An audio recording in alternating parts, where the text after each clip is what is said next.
There are a lot of amps out there on the market. Amazingly, almost all of them have stellar reviews. It can be hard to know what to get. People see my videos pointing out the different ways amps like to fail, some of them over and over again, and I get asked, "Hey man, is there any amp you actually like? What should I buy?" Well, welcome to Amps Under $1,000. Please note that I'm not claiming best amps under $1,000. Instead, I'm sharing my perspective as a tech with 30 years of experience. I see the ways amps fail and which models are prone to failing in the same way every time. I hope that videos like this help you avoid making bad purchases. Please see the first video in this series, Amps Under $500. Link in the description below. This video will be continuing on from that one, so I'm not going to repeat a lot of things I already said in that video. Now please note, I'm not here to hate on any specific amp brands or to shill for others. No amp company is paying me for this, and life is too short to carry grudges against inanimate objects. I'll primarily be focusing on objective things like this amp has unreliable output ground connections, or this amp is relatively well made but service can be very expensive. But I also will offer some subjective observations, as I've been in a unique position to hear thousands of different amps. Good compared to what is a pretty important concept to get. Now that doesn't mean you have to spend several $1,000s to get a good sounding amp. It's just that many people toss around words like great when describing amps they've used. But what are they using as a basis of comparison? Is it great compared to a Pod XT? A Peavey Mace, or a 64 Twin Reverb, which is one of the truly great amps when it's working right. Let's get this out of the way. I'm not trying to cover every amp in the market in this price range. That's way too big a subject, and I'd still be writing this 6 months from now. I'm only discussing amps that I've had direct repeated experience of. These are amps that I can recommend based on having serviced them, or amps that I can say, not so much, because I have serviced them.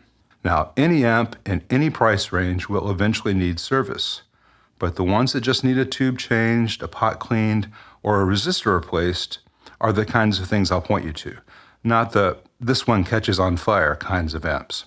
And while I cannot list every amp that, in my experience, you should avoid, it would be a long list. I will mention some very common popular money pits. Now, much as I did in the Amps Under a $500 video, I will be listing new and used amps, as you can often get more for your money buying a used amp. Yes, you usually don't have free shipping or a warranty with a used amp, but if it's a reliable choice, a used amp can get you more of what you want for the same price. Now, a note on most online listings, Reverb or otherwise.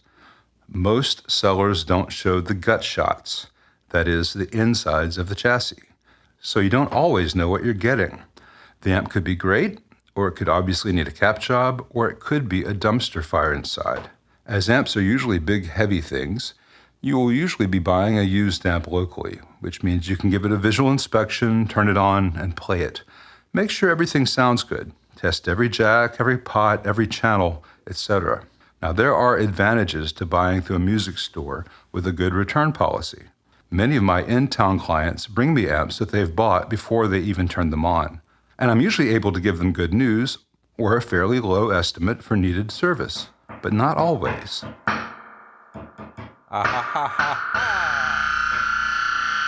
In those cases, my inspection, combined with a return policy, has saved some bank accounts. All right, Chewy, I've got a bad feeling about this. I've decided to divide the rest of this video into 3 sections. First, digital modeling amps. Yes, such things can be useful musical tools. If you dislike hearing this, skip the modeler section. I've put chapters in the timeline just for you. Second, low gain tube amps. Now, low gain doesn't mean clean only. From an amp designer's perspective, low gain amps include Marshall Super Leads, JTM 45s, and AC 30s. To make it a useful distinction in these videos, I will say that high gain amps, the concept, starts with the introduction of the cascaded gain Marshalls in 1977, which turned into the JCM 800, 2204, and 2203. And I'll lump in amps that use diode clipping too, because I'm feeling nice today. And the third category will be high gain tube amps, for when you need to leave vintage in your dust, you know who you are. In each section, amps will be grouped alphabetically by company. So let's talk about some amps. First up, the digital modelers. First, Fender has their new line of Tone Master amps. The Tone Master Deluxe Reverb is an especially popular choice with many players now. I've already done a video looking at how they are built, their strengths, some limitations, and some longevity concerns I have, and whether longevity should really even be a concern with this technology. Rather than repeat all that, the link to that is in the description below. And I played one last week. It also has a link below. At least with the first gen firmware and the Neo 12K speaker, it wasn't an option I would choose, but you may love it. While there are other modeling amps in this price range, Fender has made the biggest splash, at least in the traditional sense of a single box you plug your guitar into and get sound out of. The other big contender in this price tier for modeling amps is not a single box. It's a pedal, in fact, and it doesn't make any sound at all, at least not by itself.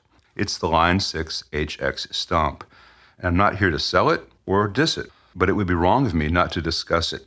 It can augment an existing rig, or it can replace it. The ability to use it for effects only, along with analog pedals and a real amp, or to use it as an all-in-one unit is fantastic. Put it together with a power cabinet, whether by Line 6, Tech 21, Atomic, or others, and you can have a tremendously flexible setup for tiny clubs to huge stages. You can also use it without any powered cab at all, listening through headphones, recording into your computer, just plugging it straight into your home stereo. So you can, if you're just playing at home in your apartment and you want the, quote, bedroom level amps, you can even get some little computer speakers, the little things they sell for office workers, if you just need something to hear. So it can be very flexible.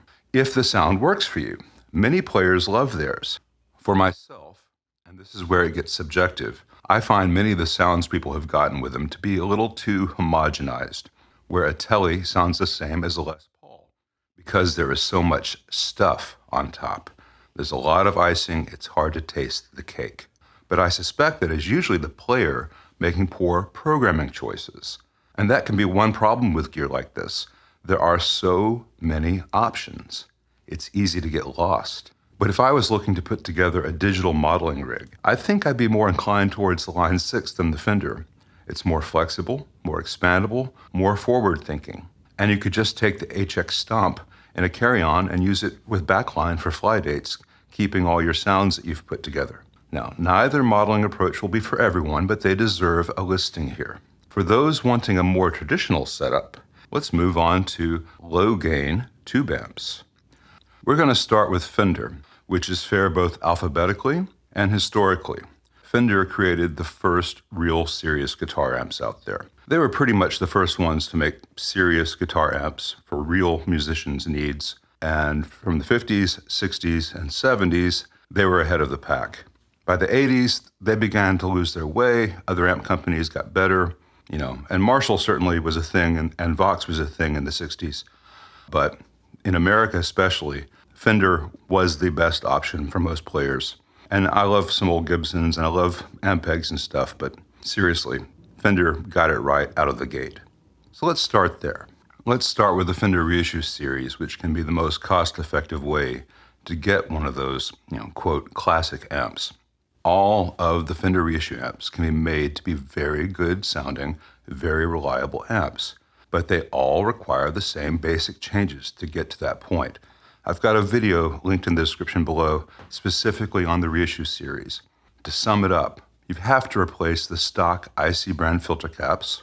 You have to tighten all the hardware, move the heater wires directly to an output tube socket, and reflow a lot of the input jack and potentiometer solder connections. This can add $200 to $350 typically to the price of the amp, but it can mean your Fender Reissue can be a good sounding amp for decades, not just a few years. As of 2022, the Reissue series is about the only way you're going to get a Deluxe Reverb or Princeton Reverb for under $1,000. These are currently the most popular, most sought after models because they have a smaller size, lighter weight, lower stage volume. The 60s and 70s originals have just gone way up in price. Not going to find one in any kind of working shape for under $1,000. So the Reissues can be a good choice. And if you're concerned about spending $800-900 for a used reissue, knowing that, hey, that guy just said I'm going to have to spend another $200 to $350, it doesn't have to be done all at once. You can get the amp, a year later change the speaker, a year later have all the tweaks done that I mentioned. You can spread it out so it's a little less of a sticker shock at first. The important thing is to get the amp, see if it's right for you, see if it performs correctly. So I'm kind of fudging the amps under $1,000 here, but you may get lucky. You may get that $900 one, that $800 one, and just be pleased as punch and last for years. Now, a warning on some of the Fender reissues. The 68 Custom Series is promising too much and delivering too little. They put reverb and tremolo on both channels. There are ways to have reverb and tremolo on both channels without introducing noise, but Fender apparently does not know these ways. With these amps, you can hear the hiss from the next room with the volumes at 0. They're noisy, they have all the flaws of the other reissues, and I think they sound good at a guitar store at low volume because you're going to have more apparent volume if you compare the 68 and the 65 at the same volume settings. That 68's got less negative feedback and it's got more mids. It's going to sound great at that volume, but at stage volume, the 65 shines and the 68 goes sss. But what if you don't want to have a reissue? What if you want an original? Well, gone are the days of $500 70s Deluxe reverbs and $200 vibro champs. The prices of almost all vintage Fenders have gone through the roof. It's kind of insane. But there are still some good choices in our price range. Like I said, you're not going to see Deluxes, you're not going to see Princetons in any kind of working shape under $1,000. But their less in-fashion big brothers can be had, though mostly just late 70s models, which can be great. But you should know that most late 70s amps are overdue for a full recap, which is a every 20 years kind of thing. If an amp is maintained, people don't do that, so the generational bill comes down to the new buyer. Once that's done, though, they can hold their own with almost anything ever made. But unless you get very lucky, these used amps probably need $300 to $400 worth of service to be at their best. So that strains the definition of amps under $1,000, but you might get lucky. P.S. Of the amps I'm showing here, the 72 and 73 are likely better amps than the later 70s models, in terms of the schematic at least, but individual amps are individual, so you may have a 79 out of the box, so to speak, that sounds great, even though theoretically the 72 is the better circuit. The 72 may need more work. Something to bear in mind, though, if you say get a 78, 79 twin reverb, while it's not as desirable as a 64, 65, or 66 twin reverb, once that 79 is restored to proper working condition, it is a better amp than almost anything on the market today, unless you're looking at amps that cost $3,000 and up. Now, in the kinda sorta Fender category, one of my all-time favorite amps is the Fender 5E3 narrow panel Tweed Deluxe, and you cannot get a vintage one anywhere near this price point. But many people make and sell copies, clones, replicas, tributes, whatevers of this model, and sometimes you can find a good one under $1,000. This week's search returned very mixed results. One is kind of meh, and the other is a total shit show, and I will rag the hell out of it. In the meh category, we have a listing here for a Hoffman built kit, $900, has good quality components, not the best build, someone's first build, maybe? Not a nightmare, but not the real thing. And those JJ6V6s, they go microphonic in a combo amp. To the shit show now. Vintagetone 5E3 standard, $950, new, free shipping. All right, it has the wrong jack locations. That tells me it's one of those really cheap import chassis that's not well built and everything's slightly the wrong place. It has wrong, unsafe, illegal power wiring. They switched to neutral. It has very sloppy wiring, bad grounds. The cathode resistor and capacitor are too close to each other. This resistor will bake the cap. And this is a brand new amp, and in the picture it has mismatched output tubes. Are they selling new amps with used tubes? This is the kind of thing that if you brought it to me, I'd say, I'm not going to fix this. Send it back, get your money back, do a dispute. This is garbage. So the Hoffman kit, not too bad. It could be made better. That Vintagetone, though, that's utter crap, and I can't believe that thing's for sale. And don't be taken in by a lacquered tweed job or whatever. Let's move on to orange amps. Now, most of Orange's under $1,000 amps are solid state or tiny little specialized use amps. Kind of gadgets, in my opinion. But they do have some models that can just squeeze into our price point used. Now, I'm not a huge fan of some of their construction choices.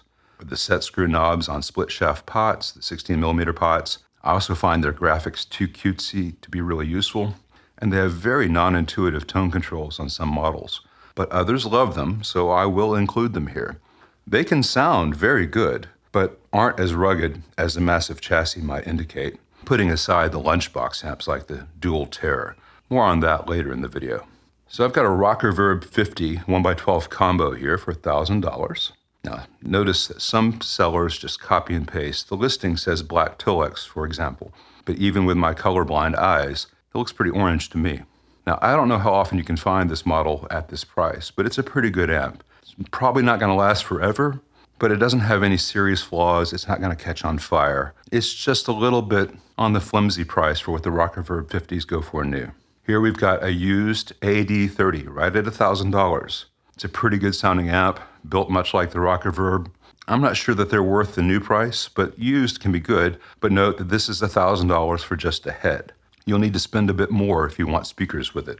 Maybe another $200 to $600 depending on the cab and the speakers you choose. You can certainly spend more. Speaking of heads versus combos, most of the amps I feature in this list will be combos because it's $1,000. You buy it, there you go. It makes sound, the whole thing together. But for those of you who already have existing speaker cabs and you love them and you're just looking for different options to add different flavors to your collection, I am including heads in this, and you'll see more of them as we go into the higher gain stuff. So a head can be a great choice and certainly qualifies for under $1,000. But if you're looking at this and you think, oh man, I just need to get that AD30, remember, you have to price speaker cabs to go with it. Last thought on oranges in general, at least at this price point. They're pretty good amps. They sound good. I think they're less well built than, say, the Vox Custom Series. They're better built than many other amps on the market. I think that you are trying to buy a heritage that the inside of the amp no longer really reflects. If you have one, I hope you love it. And if you do buy one, it's not likely to catch on fire. It has no major flaw. It's just kind of a middle of the road thing.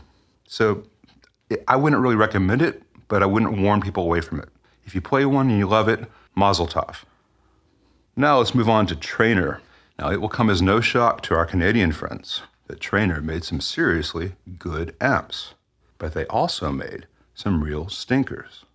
Now I don't have time to say these models are good and these are terrible, but there are plenty of forum posts out there about Traynors. You can do some research. I will specifically steer you away from the YGM3 Guitar Mate unless you find one for about $200.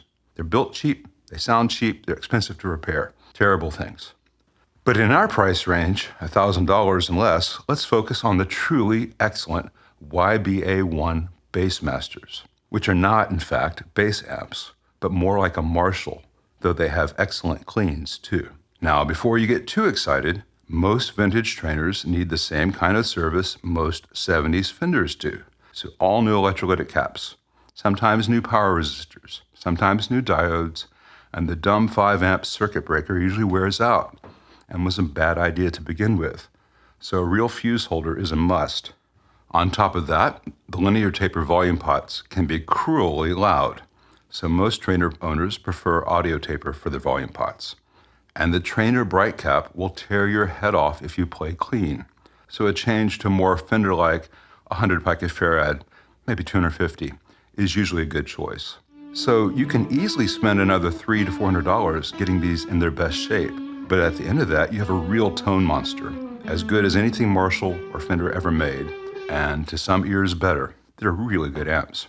But like the 70s Fenders, you just don't know whether you're going to get something great as soon as you get it home, or whether you're still going to be $200 to $400 away from tonal nirvana. Once the amp is working right, though, it will be another 20 years before it needs any other major service. And that's 20 years of having a great sounding, reliable amp. Now, the Bassmasters shown here are all just heads, The Traynor does have some great combos, but they're well over $1,000 used, and they are heavy. People ask me about Victory amps a lot, and I'm not a huge fan of lunchbox heads like this, or the orange dual tear, or the truly, truly awful Vox Night Train. They're very cramped builds. They can be hard to service. The screws that hold the metal top to the chassis wear out, get lost, are easily stripped. In my experience, the metal tops often develop rust and odd issues, and they're really hard to line up right. It's a pain to change tubes. Now, for all that, the ones I've had in have had relatively minor issues that were inexpensive to fix, and they have not returned after 2 to 3 years of constant use. That said, when it does need a recap, the entire thing has to be taken apart. So you are going to face every 10, 15 years quite a bit of service charge. Just because it was cheap to build does not mean it's cheap to repair. Anyway, unlike the Vox Night Train, the Victory Countess actually sounds very good. Again, though, this is just the head. You'll need speakers and a cab. And yeah, I know Victory has pedal amps on the market. I have no experience with them, so I have no opinion of them. Now let's move on to Vox. The AC15C1, the custom, was one of the 4 winners of the amps under $500 video. And it holds up in this price tier too. You can get one new with warranty and free shipping, or get a slightly used one with a Celestion Blue speaker, which is highly recommended. It's still a strong contender for the amps under $1,000 category. But the higher budget also allows AC30C2 custom series to be considered. It's bigger, heavier, and 6 dB louder. More importantly, it looks cooler. Seriously, the cab proportions are just right on this. The valence is almost too small for the logo on the AC15C1. These things matter. But in addition to the larger size and increased weight, the AC30C2 adds additional inputs, 2 per channel, allowing channel jumpering, and a quite good effects loop. Now, with the 15 or the 30, I strongly recommend the Celestion Alnico Blue speakers, which is with the AC30C2X or the AC15C1X, over the greenbacks that come in the AC30C2 or the AC15C1 without the X. But you could also get the less expensive greenback loaded version and later change out the speakers. Whether for blues or other ceramics, it's up to you and your budget. I will say the G12H30, Vintage 30, Creamback 65, WGS ET65, and WGS Reaper all sound better with these amps than the greenbacks. I know, subjective, but I'm right on this. Let's move on to high gain amps. Some of you have been waiting for this. Let's start with the new kid in town, the EVH Iconic 5150 or 5150 Iconic. You can get a 40-watt 1x12 combo for $900 new. Now, EVH is made by Fender. I haven't had one of these on the bench yet, but its much more expensive big brothers are built like crap. Seriously, the Fender-built EVH 5150 series amps that I've had in have just been terrible. Flimsy construction, relatively minor fixes require taking the entire thing apart to access the area needed, so you get really expensive repairs for very minor needs. It's disappointing. I'll leave it at that. So if you like the sound of them, that's great. That's subjective. But as to how it makes a sound and how long it's likely to continue to make that sound that you like, I cannot recommend, and I would expect even less of the lower budget version. Though I could be wrong. We'll find out in the next 5 years as these things begin to fail. Now let's move on to the ringer in this category. I found a Friedman Runt 20 1x12 combo for $1,000. Now it's rare to find these in this price range, but it's a really, really good amp if 20 watts is enough for your needs. Given its price point, it's an incredibly well-made amp, if not as well-made as some of its more expensive big brothers. Now, Friedman has different price and quality tiers. This is their lowest tier. Friedman's lowest tier in terms of price and quality is higher than most other amp companies. So if you find one of these in this price range and it works for you, if 20 watts is enough, it's hard to look anywhere else. Let's move on to Marshall. Now, the DSL40C was one of the winners of the Amps Under $500 video, and now its updated version, the DSL40CR, joins the list. P.S. I'm putting it in the high gains amp category, but it also has great cleans and vintage gain levels.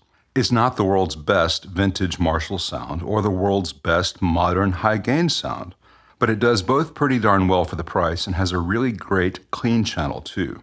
The reverb isn't the best either, but it has a very good effects loop. As to the build quality, it's very good at this price point. It has a good quality PCB. The 16mm pots are pretty much typical for every new production amp in this price range. It has a good layout. It's fairly easy to service. The ones I've had on my bench had relatively minor issues with low repair costs, and they haven't come back. As far as I'm aware at this point in time, it has no big design gotchas. And you can get a combo if you don't already have speaker cabs in your arsenal. Now, unlike the Origin 20 and 50, which do what we techs like to call really dumb things in their circuits, it actually sounds like a Marshall. It doesn't have the faux vintage cosmetics of the Origins, but it looks good and sounds better. So the DSL40CR is the winner among current production Marshalls at this price point. But would older, used Marshalls be better? Here's the JCM 900 SLX head. A lot of hard rock and metal guys love these. I think they're pretty good choices for those styles, and this one just squeezes into this price tier.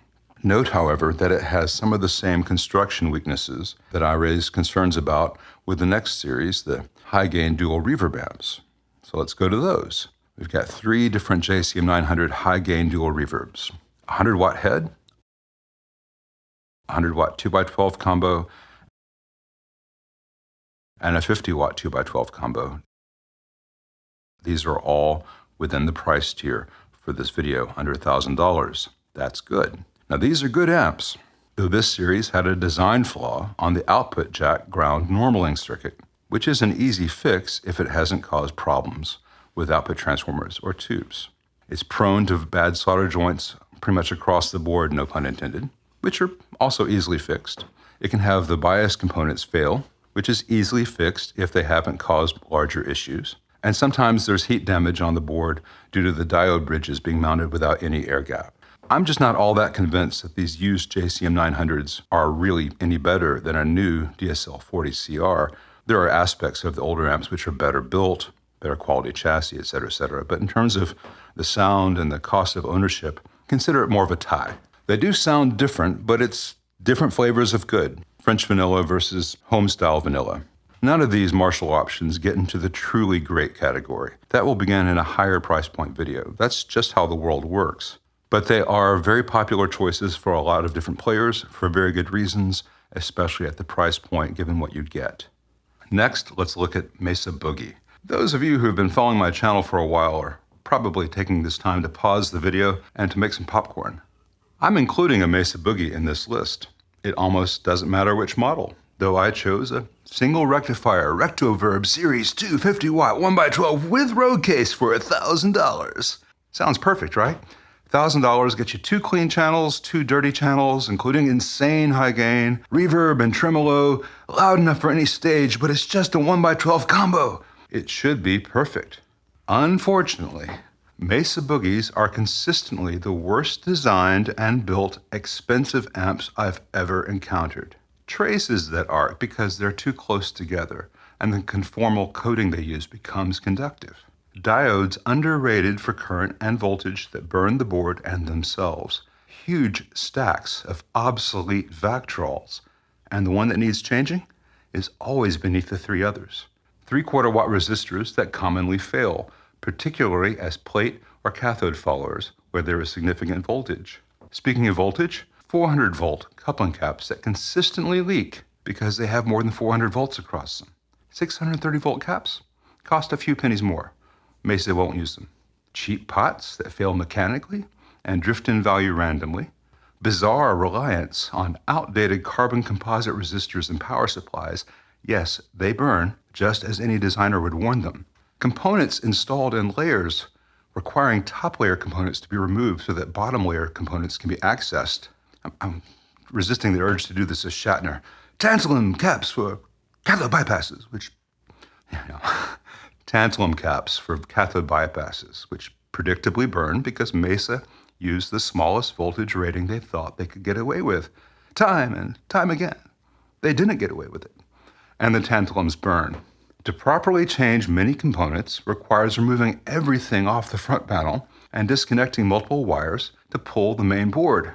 This can cause huge repair bills even for simple problems.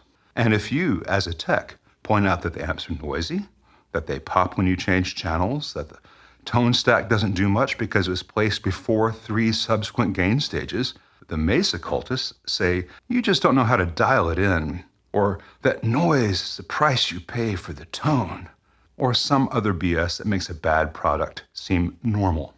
Now, some Mesa defenders are already angrily commenting on this, and that's fine. It's your right. And your angry comments help my channel, so thanks.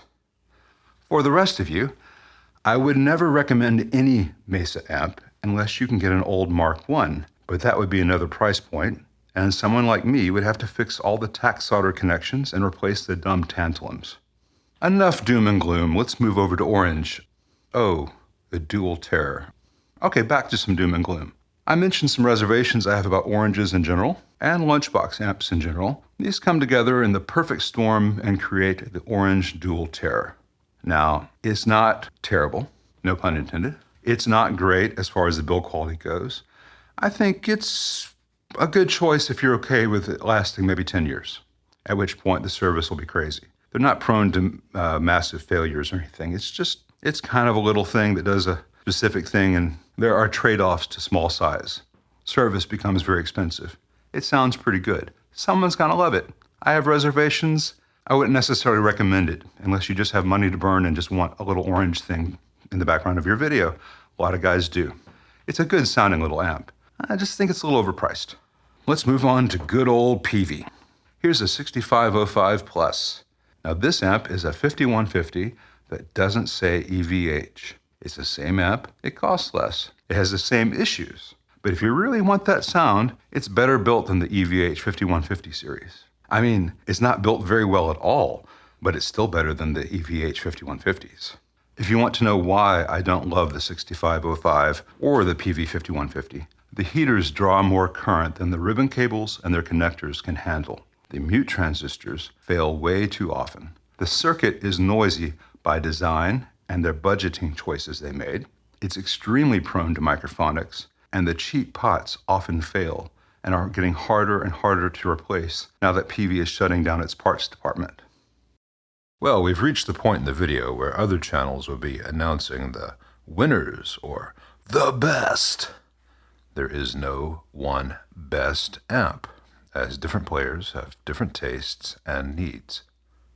But of the amps in this list that I did recommend, let me try to put them in context that might make choices easier. If you want a tube amp that you can buy and gig immediately, the Vox AC15 and AC30 Custom Series, whether with the greenbacks or the blues, and the Marshall DSL40CR are great choices, as they were in the amps under $500 video. Almost in that same top tier are the Fender Reissue amps. They will need some work done on them to keep them at their best. After that work is done, they'll be better than new, in fact. But odds are that work can be put off for a year or two, so you can take one home, gig it the next day, probably be very happy.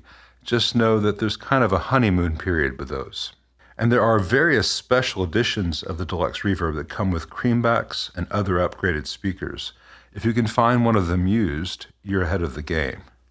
But with any of these three choices, and I mean this nicely, if you show up with a DSL40CR, an AC30C2X, or a Deluxe Reverb Reissue and you sound bad, it might not be the amp. These are good amps. But for those who want a real keeper amp that will be a workhorse for decades, the 70s Fenders and the Traynors are fantastic choices. They are bigger and heavier and louder, and with the Traynors you'll need separate speaker cabs, but when they are in good condition, they are hard to beat at any price point. If you're interested in one of these amps, ask the seller for photos of the insides, ask when the amp was last serviced, if they have service records, etc. You might find one that has already had all the major upkeep work done. Just know that old caps are ticking time bombs. The failed original bias caps and a 76 twin reverb I have on the bench right now killed the client's power tubes. and it could easily have been worse. Now, the used JCM 900s could also be very good choices. The same suggestions apply as to asking questions of the seller, asking for photos, etc. But know that they are not as well made as the 70s Fenders and Traynors, so again, I'm not sure that they're in any way a better choice than the new DSL40CR. For true high-gain amp sounds, unless 20 watts is enough for you, in which case the Friedman wins by a mile, the DSL40CR, the JCM 900s, or a big clean amp, tube or digital, with distortion pedals are the better choices in this price range. The 5150s are very popular and keep many amp techs gainfully employed, so when I warn you away from them, I'm not acting in my own self-interests. But a 50 watt or louder, really good quality, true high-gain monster does not live in this price tier. And for many metal styles, the modeling amps can be surprisingly good choices. As to the modelers, I'm a bit jaded, honestly. I can hear how good they are now, but they aren't there yet. I remember the hoopla when the original pod came out. Every reviewer acted like all tube amps were instantly obsolete. And then when the Pod XT came out, suddenly that was the best thing ever. And how did people ever put up with the glaring problems of the original pods? And wasn't the Cyber Twin supposed to change everything? Granted, the current crop of sub-$1,000 modelers sounds infinitely better than the 90s modelers did. And for a beginning player, they are godsends. 15-year-old me would have killed to have a Katana 50 versus the 10-watt Gorilla I actually had. And yes, I'm very aware of Fractal and Kemper, but that is a very different price point. If you're really into digital modeling amps and pedals, you probably aren't watching this old tube amp guy's video anyway. But for other old tube amp guys who've heard their buddies rave about their Tone Master Deluxe Reverb, try the Katana and the Catalyst before paying more for a relative one-trick pony. You may like the Fender more, but you might not. Coming from a highly technical background, not actually being just some old tube amp guy, the Line 6 HX Stomp is going to be more the way of the future than having a big black box that you carry around for everything. Small, portable, flexible, and expandable. Though honestly, if I was taking the digital plunge myself, I'd probably go for the less expensive Katana or Catalyst, or save up until I could get the more full-featured Helix system over its HX Stomp little brother. I think that about wraps up this installment. These kinds of videos take a long time to put together, and I have a lot of amps to work on, so it'll be a while before we get into the next price tier of amps. I'm not sure if it will be amps under $1,500 or whether it'll jump all the way up to $2,000. That's a lot of area to cover, so maybe the next video will be clean amps under X dollars, and then we'll do high gain amps under X dollars. A little bit more focus. We'll jump off that bridge when we come to it.